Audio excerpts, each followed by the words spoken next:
ధృవ movie super hit తర్వాత mega power star Ram Charan Tej తన తదుపరి చిత్రాన్ని క్రియేటివ్ డైరెక్టర్ సుకుమార్ దర్శకత్వంలో నటిస్తున్నారు. ఈ సినిమాని ఒక పల్లెటూరి ప్రేమ కథ ఆధారంగా తెరకెక్కిస్తున్నారు. ఇందులో చరణ్ పల్లెటూరి కుర్రాడిగా పక్కా మాస్ లుక్ లో కనిపించబోతున్నారు. రాజమండ్రి శివారు ప్రాంతాలలో షూటింగ్ జరుపుకుంటున్న ఈ మూవీకి రేపల్లె అనే టైటిల్ ని పరిశీలిస్తున్నట్లుగా తెలుస్తోంది. ఈ సినిమాలో రామ్ చరణ్ కి ప్రతినాయకుడిగా జగపతి బాబు నటించనున్నారని సమాచారం. గత సంవత్సరం వచ్చిన సుకుమార్ నాన్నకు ప్రేమతో సినిమాలో కూడా జగ్గుబాయ్ స్టైలిష్ నెగిటివ్ రోల్ చేసి అందరినీ ఆకట్టుకున్నారు. ఈసారి కూడా చరణ్ కోసం సుకుమార్ ఆయన్నే విలన్ గా తీసుకున్నారట. ఈ మూవీలో చరణ్ కి జోడీగా సమంత నటించనుండగా ఆది పినిశెట్టి, వైభవ్, అనసూయలు ప్రధాన పాత్రలు పోషిస్తున్నారు.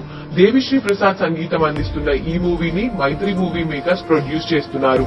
షూటింగ్ త్వరగా కంప్లీట్ చేసి సినిమాని దసరాకు విడుదల చేయడానికి చూస్తున్నారు చిత్ర యూనిట్.